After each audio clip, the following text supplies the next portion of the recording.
विचारात पडलेले आहेत की किती बोलायचं। आणि मी मागून त्यांना सांगितलं की तुम्ही इथे बोलूच नका, बोलायचं ते परत एकदा संसद भवनातच बोला। 4 जूनला इंडिया आघाडीचं सरकार बनतंय म्हणजे बनतंय। 6 जानेवारीला आपली पहिली सभा झाली होती दक्षिण मुंबई मतदारसंघाची। उमेदवारी घोषित झाली नव्हती तरी देखील आम्हाला सगळ्यांना माहिती होतं की अरविंद सावंत साहेब हॅट्रिक मारायला निघालेले आहेत आणि आपण सर्व त्यांच्या सोबत उभं राहणार। आपल्याकडे प्रचार करायची गरज किती आहे, काय आहे हे आपल्या सर्वांना माहिती आहे। मला वाटत नाही की दक्षिण मुंबई दुसरा कुठचाही विचार करेल 20 तारखेला मशालीचंच बटन दाबेल। पण तरी देखील काही गोष्टी चर्चेत आणणं गरजेचं असतं, काही गोष्टींवर बोलणं गरजेचं असतं, काही गोष्टी सांगणं गरजेचे असतात। कारण खूप वेळा असं होतं की भाजपचे लोक हे येऊन आपल्या घरी बसतात किंवा आपल्या व्हॉट्सअपमध्ये येतात, आपल्या सोशल मीडियावर येतात। हल्ली मी पाहतोय गुगल ॲड त्यांनी वाढवलेले आहेत, युट्यूबचे ॲड वाढवलेले आहेत। आणि 4 महिन्यापूर्वी जे ते सांगत होते की अब की बार 400 पार, ही परिस्थिती तर राहिली नाहीये। देशातलं चित्र बदलत चाललेलं आहे, परिवर्तनाचे वारे वाहू लागलेले आहेत। कुठच्याही राज्यात जा तुम्ही, आता एकच नारा आहे, अब की बार, अब की बार, अब की बार। तडीपार होत चाललेलं आहे, भाजपा साफ होत चाललेली आहे। आणि मी हे मुद्दामून तुम्हाला सांगत आलेलो आहे, सतत प्रत्येक सभेत सांगतो, मी प्रत्येक जिल्ह्यात जातो, प्रत्येक मतदारसंघात जातो तेव्हा सांगत असतो। कारण भाजपवाले थोडा आपल्या मनावर खेळण्याचा प्रयत्न करतात, एक मानसिकता बनवण्याचा प्रयत्न करतात। घरोघरी येतील तुमच्या पुढच्या 4-5 दिवसात। कमळचं फूल येईल, कमळचं फूल आलं की चिखल पण येतोच, कारण कीचड़ में ही कमल खिलता है। तो चिखल घरी येऊ देऊ नका, चिखल घरी येऊ देऊ नका। पण घरी आलाच आणि तुम्हाला सांगितलं की तुम्ही शिवसेना उद्धव बाळासाहेब ठाकरे या पक्षाला का मतदान करताय, तुमचं मत फुकट जाणार आहे। काँग्रेसला का मतदान करताय, तुमचं मत फुकट जाणार आहे। आम्ही तर 400 पार आहोत। त्यांना जरा घरी तुमच्या घ्यात बसवा, चहा किंवा कोको कोला वगैरे द्या, थंड द्या त्यांना, आणि त्यांना सांगा दादा किंवा ताई तुम्ही मला सांगा जरा 400 पार तुम्ही कुठून येत आहात। कदाचित अमेरिकेतून 400 पार होत असतील तुमचे, कदाचित चायना ज्याच्या विरुद्ध तुम्हाला बोलायची काडी मात्र हिंमत नाहीये तिथून येत असतील, कदाचित चंद्रावरनं तुमचे 400 पार होत असतील। पण आमच्या भारतामध्ये, आमच्या हिंदुस्थानमध्ये 400 पार बिलकुल येऊ शकत नाहीत। ही सत्य परिस्थिती आहे। काँग्रेसचाच नारा मी परवाकडे ऐकला। काँग्रेसने एक नारा दिलाय भाजपासाठी, आता साऊथ से साफ आणि नॉर्थ में हाफ। ही खरी परिस्थिती आहे। आज तुम्ही दक्षिण भारतात पहा परिस्थिती काय आहे ना। केरळमधून 1 सीट येते भाजपाची, ना तमिळनाडूमधून येते। कर्नाटकमध्ये जेवढ्या भाजपचा सीट होत्या त्याच्यातून 5% पण येणार नाही, कारण 40% तर सरकार होतं तिथे। तसंच आपण पाहिलं तर आंध्र आणि तेलंगणामध्ये देखील भाजपाला मतदान होणार नाहीये।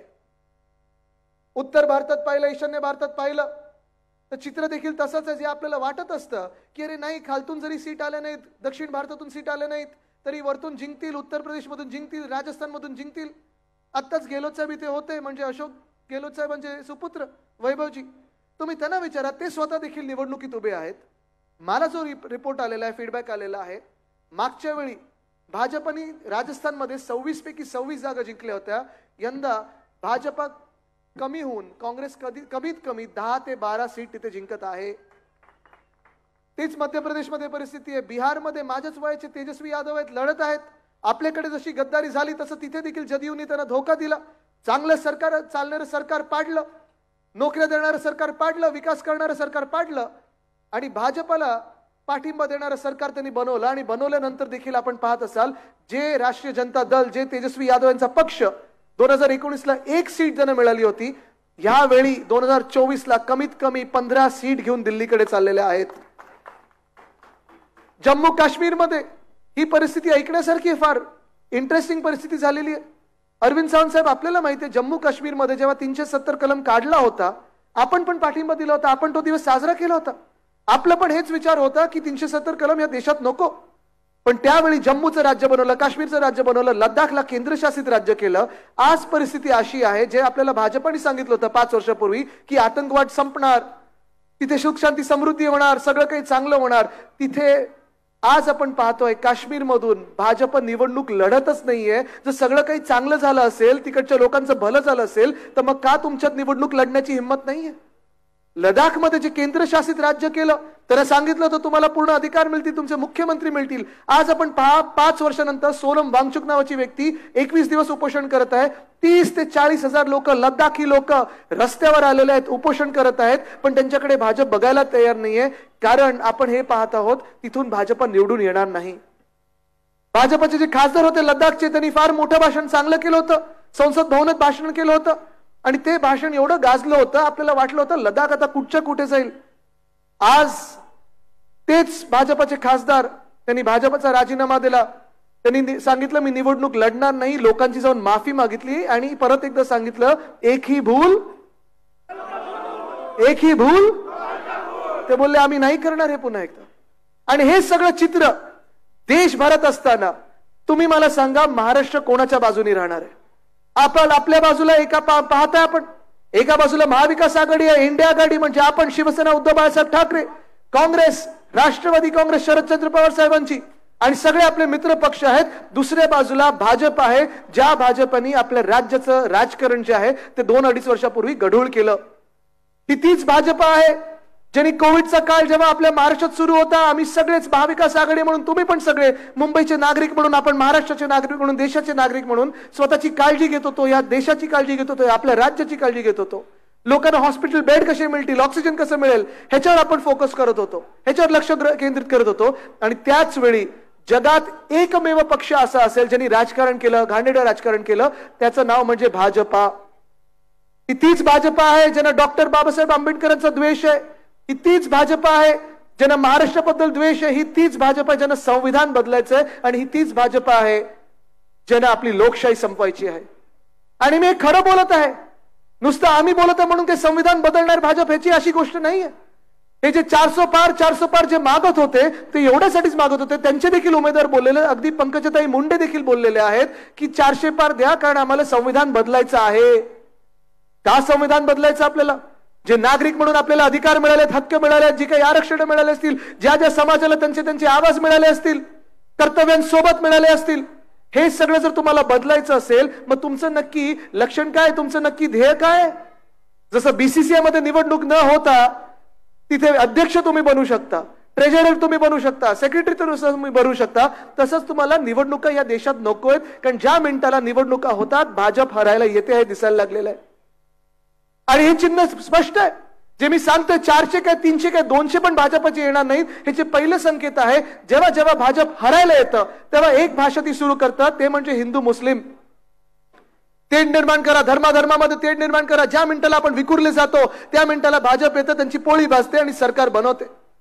जर पुढे तुम्ही जाल, हिंदू मुस्लिम मध्ये वाद निर्माण नाही झाले तर हिंदू हिंदू मध्ये वाद निर्माण करा, जातींमध्ये करा, उपजातींमध्ये करा, त्याच्यात वाद निर्माण करा. आणि तिथेही जर वाद निर्माण झाले नाहीत तर जिल्ह्यामध्ये वाद निर्माण करा की इथे तुम्हाला पाणी पुरवठा होतोय, इथे तुम्हाला का नाही होतंय.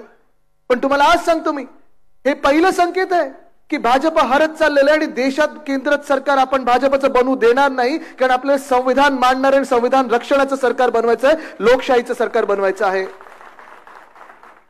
भाजप या गेल्या 2-3 टप्प्यांमध्ये ज्यांचा प्रचार सुरू आहे, आपण विचार करायला पाहिजे की ठीक आहे, भाजप आपल्या घरी येईल, अनेक वचनं देईल, अनेक काही आमिष दाखवेल. फरक एवढाच आहे, 2014 मध्ये जे जुमले होते आता त्याचं ब्रँडिंग गॅरंटी म्हणून झालंय. पण आज तुम्ही विचार केला पाहिजे, महाराष्ट्र म्हणून विचार केला पाहिजे, मुंबई म्हणून विचार केला पाहिजे की तुम्हाला, आम्हाला, ह्या महाराष्ट्राला, ह्या मुंबईच्या मातीला भाजपला निवडून 10 वर्षात काय फायदा झाला. आज आपण पाहतोय गेल्या 10 वर्षामध्ये जे काही महाराष्ट्राचे हाल होत चाललेले आहेत, महाराष्ट्रावर जो अन्याय होत चाललेला आहे, तो कुठे ना कुठेतरी आपण रोखायचं पाऊल उचलणार आहे की नाही.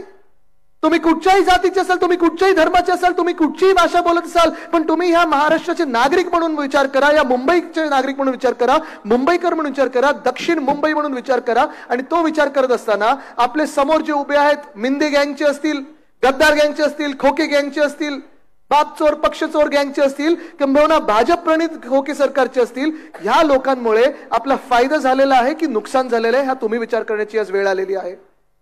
10 वर्षामध्ये पारच जर मोजायचं असेल, आढावा जर घ्यायचा असेल तर सुरू करूया आपण याचा. पहिल्यापासून जर सुरुवात करायची असेल तर आपल्याच मुंबईमध्ये बीकेसी मध्ये, म्हणजे आम्ही जिथे राहतो त्याच्याच बाजूला एक मोठा भूखंड होता. युपीएच्या काळात डॉक्टर मनमोहन सिंग साहेबांनी त्याच भूखंडावर इंटरनॅशनल फायनान्शियल सेंटर हे प्रस्तावित केलं होतं. आणि मग जेव्हा 2014ला सरकार केंद्रातलं बदललं, भाजपाचं सरकार आपल्या डोक्यावर बसवलं गेलं, तेव्हा तेच इंटरनॅशनल फायनान्शियल सेंटर उचलून पाठवलं कुठे त्यांनी? गुजरातला गिफ्ट सिटी म्हणून पाठवलं. बरं पाठवलं तर पाठवलं, तोच भूखंड तिथे दुसरं काहीतरी करण्यापेक्षा किंवा तिथे पण इंटरनॅशनल फायनान्शियल सेंटर करण्यापेक्षा तो भूखंड उचलला आणि बुलेट ट्रेनच्या घशात फुकटात टाकला. तुम्ही मला सांगा, आज बुलेट ट्रेन मधून इथे किती लोक आहेत जे गुजरातला रोज जाणार आहेत कामधंद्यासाठी, नोकरीसाठी? कोण जाणार इथून? नाही जाणार आहे. पण ते बुलेट ट्रेन अशी बनवत आहेत, का नाही त्यांनी मुंबई ते नागपूर बनवली? का नाही मुंबई ते पुणे बनवलं? का नाही मुंबई ते दिल्ली बनवलं? पण आज प्रश्न जो पडत आहे, गेल्या 10 वर्षात असेल, गेल्या 5 वर्षात असेल, गेल्या 2-2.5 वर्षामध्ये असेल, जे मी सांगितलं की राजकारण घाण करत राहायचं, राजकारण गलिच्छ करत राहायचं, आरोप प्रत्यारोप करत राहायचे, आपलं लक्ष जे आहे ते भरकट व्हायचं. आणि हे सगळं करून भाजपची जेव्हा पोळी भाजत राहते, तेव्हा देशामध्ये एकमेव राज्य असं ज्याचा फायदा होतो ते म्हणजे गुजरात. आणि खरं तर तिथे जाऊन ग्राउंड सिच्युएशन आपण पण बघितली पाहिजे, खरोखर गुजरातचा फायदा होतोय का? आज आपण पाहतोय या महाराष्ट्रामध्ये जे काही उद्योगधंदे आपण महाविकास आघाडी म्हणून आणले होते, आणि होय मी नेहमी तुलना करतो, ह्याच 5 वर्षाची 10 वर्षाची तुलना करायची गरज पण नाहीये, पण ह्या 5 वर्षामध्ये 2.5 वर्ष आपली महाविकास आघाडीची आणि 2.5 वर्ष ह्या मिंदे सरकारची, भाजप प्रणित खोके सरकारची तुलना करावी. आपण तुलना जर करायची असेल, इथे अनेक तरुण आले, तरुण तरुणी आले, जे 20शीतले असतील, 30शीतले असतील, शिकलेले आहेत, तरुण आहेत, रोजगाराच्या संधी शोधत आहेत, कदाचित आपल्या मुंबईतून असतील, इतर काही जिल्ह्यातून असतील, देशभरातून कुठच्याही दुसऱ्या राज्यातून असतील, जे स्वप्न घेऊन आपल्या मुंबईत येतात की मला कधी ना कधीतरी रोजगार मिळेल, कुठचा तरी जॉब मिळेल, कुठची तरी नोकरी मिळेल. पण आपलं सरकार असताना, महाविकास आघाडीचं सरकार असताना मॅग्नेटिक महाराष्ट्राच्या मार्फत आपण अनेक रोजगार इथे उपलब्ध करून देण्याचं काम केलं. कारण आपल्या राज्यामध्ये आपण 6.5 लाख कोटीची गुंतवणूक ह्या महाराष्ट्रात आणली. ती कोविड काळी आणली, ती आपल्या महाविकास आघाडी सरकारने आणली. उद्धव बाळासाहेब ठाकरे ह्या व्यक्तीवर विश्वास ठेवून ते उद्योजकांनी महाराष्ट्रात आले, ते इन्व्हेस्टमेंट आणली, गुंतवणूक आणली. पण ज्या मिनिटाला भाजप प्रणित खोके सरकार बसलं 2022 साली, मला आठवतं मी पण त्या विधान भवनात समोरच बसलेलो. हे जे घटनाबाह्य मुख्यमंत्री आहेत त्यांना वाटलं की तो वेदांता फॉक्सकॉन वाले कॉन्ट्रॅक्टर आहेत, तरी सांगितलं तो वेदांतावाले येणार आहे, 4 लाख कोटी घेऊन येणार आहे. मला काही कळलंच नाही. म्हणजे एक तर वेदांत फॉक्सकॉन आपण प्रयत्न करतो की चला तुम्ही पण आणा, काही हरकत नाही, पूर्ण श्रेय घ्या, तुम्ही घ्यायचं तेवढं श्रेय घ्या, पण आकडे तरी नीट सांगा. वेदांत फॉक्सकॉन काय बनवणार? सेमीकंडक्टरची बनवणार होतं. मग पुढे किती लाख कोटीची गुंतवणूक येणार होती? 2.25 लाख कोटीची गुंतवणूक येणार होती. वेदांत फॉक्सकॉन सोबत अनेक वेगळे वेगळे छोटे मोठे 160 क्लस्टर इंडस्ट्रीज येणार होत्या. तळेगाव मध्ये आपण आणणार होतो.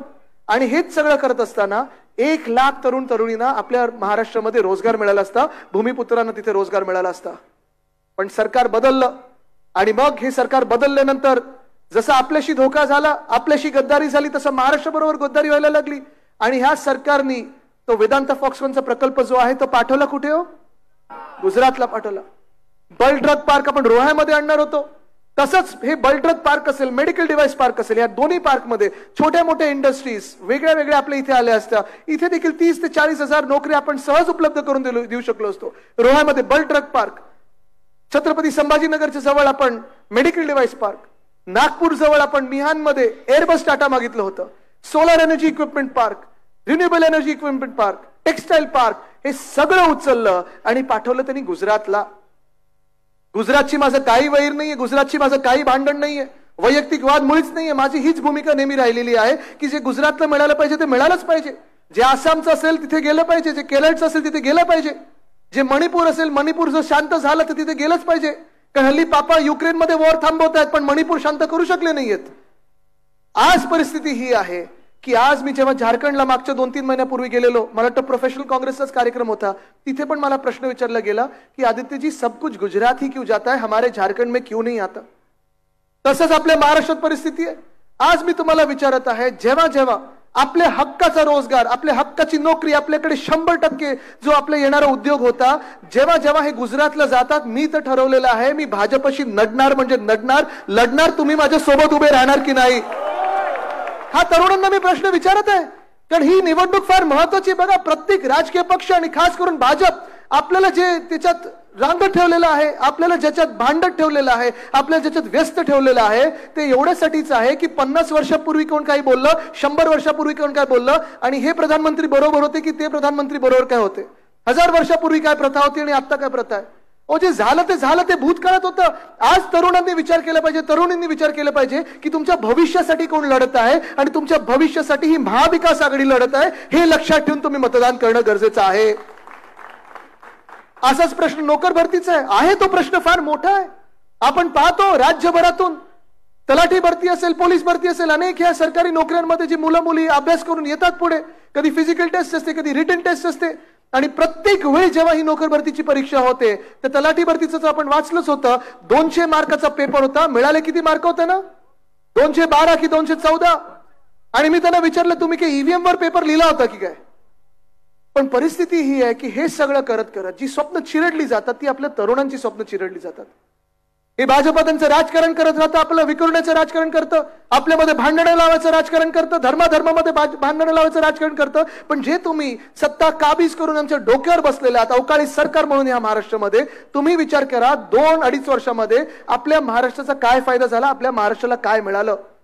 10 वर्ष भाजपसाठी प्रचार करून मतदान करून आपल्या महाराष्ट्राला काय मिळालं, हा देखील जसा आपण विचार करतो तसाच आपण हा विचार केला पाहिजे की जे आपले शेतकरी हैराण आहेत, त्रस्त आहेत, त्याच शेतकऱ्यांचा जर आवाज ऐकला तर ते शेतकरी प्रत्येक जण आज महाराष्ट्रातलं सांगत आहे की उद्धव बाळासाहेब ठाकरे यांनी दिलेली कर्जमुक्ती आम्हाला मिळाली, पण ह्या सरकारने दिलेली कर्जमुक्ती कुठेही मिळाली नाही, ते नुसतं होर्डिंगवर राहिलेलं आहे.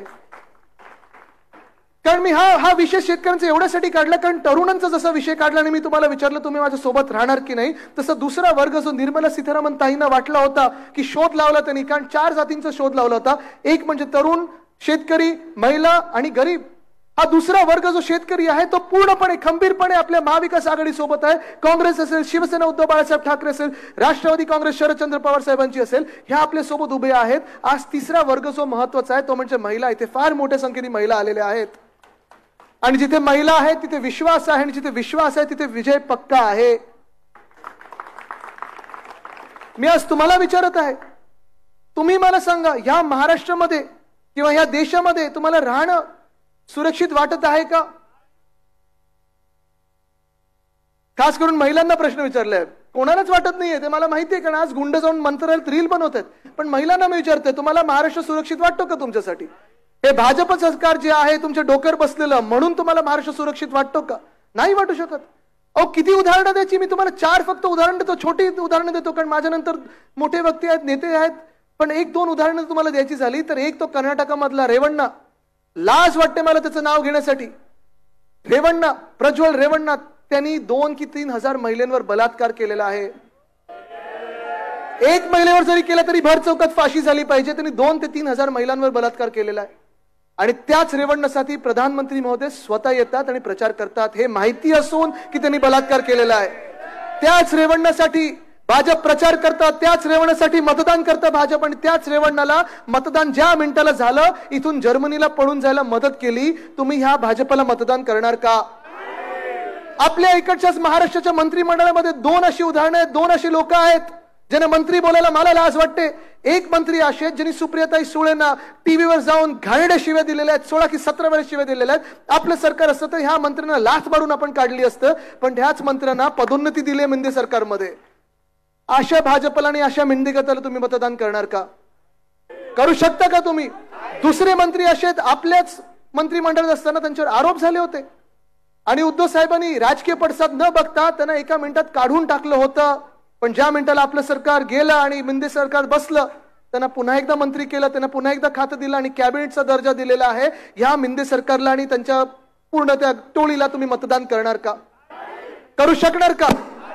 देशातलंच उदाहरण द्यायचं झालं, अजून एक भयानक उदाहरण तुम्हाला देतो. एक महिला होती बिल्किस बानो नावाची. त्या महिलेचा बलात्कार झाला आणि बलात्कार होत असताना तिच्या 3 वर्षाच्या मुलीला तिच्या डोळ्यासमोर चिरडून मारून टाकलं, डोकं ठेचून मारून टाकलं. सुप्रीम कोर्टाने सजा सुनावली, जन्मठेपेची सजा सुनावली. जेलमध्ये होते हे सगळे बलात्कारी. पण ज्या मिनिटाला गुजरातमध्ये निवडणूक सुरू झाली त्या मिनिटाला गुजरात मधल्या भाजप सरकारने त्या बलात्कारांना जेलमधून काढलं, आरती ओवाळली, त्यांच्या गळ्यात हार टाकले आणि प्रचार सभेत फिरवलं. तुम्ही अशा भाजपला मतदान करू शकणार आहात? आपल्याला जी शिकवण मिळालेली आहे, आपली जी संस्कृती आहे, वंदनीय हिंदू सम्राट बाळासाहेब ठाकरेंनी आपल्याला सांगितलेलं आहे की बिल्किस बानो ह्या महिलेची जातपात धर्म न पाहता, जे कोणी बलात्कारी असतील त्यांची देखील जातपात धर्म न पाहता ज्यांनी कोणी बलात्कार केला त्याला भर चौकात फाशीच झाली पाहिजे, ह्या विचाराचे आपण आहोत. पण हा तिसरा वर्ग देखील महिला आज आपण पाहतोय की विचारात पडलेला आहे की आम्ही भाजपला मतदान कसं करायचं. ईव्हीएम वर जेव्हा आम्ही बटन दाबायला जाऊ तेव्हा ह्याच बलात्कारांच्या पक्षाला कसं मतदान करायचं.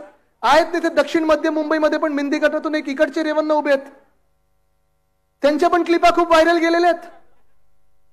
कुठे कुठे काय मला माहित नाही, जाऊ दे, त्याच्यात जात नाही मी, पण तो पण प्रश्न तिथे आहेच. आणि चौथा वर्ग जो आहे तो म्हणजे गरीब. आज तुम्ही मला सांगा, या देशात कोणाला जगणं परवडतंय का? आपण जेव्हा युपीचं सरकार होतो आणि आपण महायुतीमध्ये होतो, भाजपसोबत होतो, अर्ध्या रुपयांनी कुठे गॅस वाढला, अर्ध्या रुपयांनी डिझेल वाढलं की आपल्याला भाजपकडून फोन यायचा की चला भारत बंद करायचं, की आपण सगळे रस्त्यावर. आपले कार्यकर्ते लाठीकाठी खायचे, आपले कार्यकर्ते जेलमध्ये जायचे, आपण आंदोलन करायचो. भाजपवाले काही लोक तर सिलेंडर घेऊन बसायचे. आता मंत्री झालेले आहेत, बरोबर फोटो काढला की पळून जायचे. आज तुम्ही मला सांगा, 10 वर्षापूर्वी जे आपल्याला सांगितलं होतं की महागाई कमी करू, होर्डिंग सगळीकडे बघितले होते आपण, बहुत हुई महंगाई की मार, कोणाला फटका पडत आहे आता? जीडीपी अर्थतज्ञांचं नाही, आपलं जे जीडीपी आहे, गॅस, डिझेल, पेट्रोल, तुम्ही मला सांगा गॅसची किंमत तेव्हा काय होती 14ला, आता किती झाली आहे? 400 पार झालं ना. तिथे करणार भाजपला मतदान? डिझेलची किंमत 14ची आठवते का कोणाला? आठवत सुद्धा नाहीये. पेट्रोलची किंमत कोणाला आठवते का? नाही आठवत. तुम्हाला आठवते का? रुपयाची बराबरी डॉलर बरोबर करणार होतो. कुठे गेला आपला हा देश? कुठे चाललोय आपण? आणि विचार कशावर? म्हणजे 10 वर्ष तुम्ही काय केलं ह्याच्यावर बोलायला तयार नाही. पण विरोधी पक्ष मटन मांस मच्छी खाते, विरोधी पक्ष ह्या रंगाचे कपडे घालते, विरोधी पक्ष ते घालून फिरते. आम्ही मटन मांस मच्छी खाऊ किंवा पालेभाजी खाऊ, तुम्ही कोण आम्हाला सांगणार आहात? सरकारचं काही काम बनत नाही की आम्ही काय खायचं आणि काय घालायचं आणि कुठे जाऊन बसायचं. सरकारने इथे लक्ष देखील दिलं नाही पाहिजे. पण हाच धोका फार महत्वाचा आहे. ह्या सरकारला ठरवायचं आहे की तुम्ही काय विचार करता आणि कुठे मतदान करणार.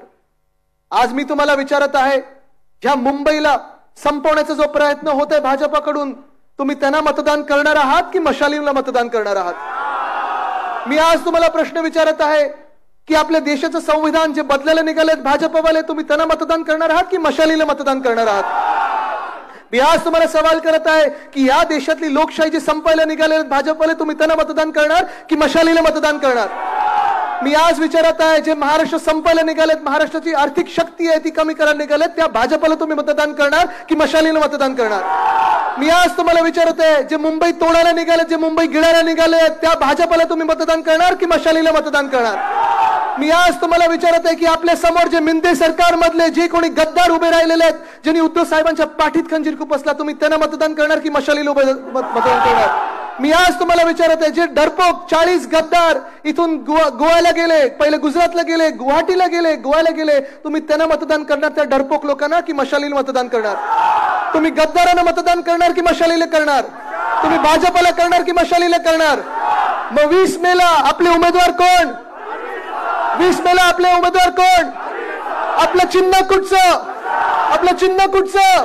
आपलं चिन्ह कुठचं? आपलं चिन्ह कुठचं? 20 मेला मशालीवर मतदान करायचंय आणि जो देशात अंधकार पसरलाय तो दूर करायचा आहे. धन्यवाद. जय हिंद, जय महाराष्ट्र, वंदे मातरम.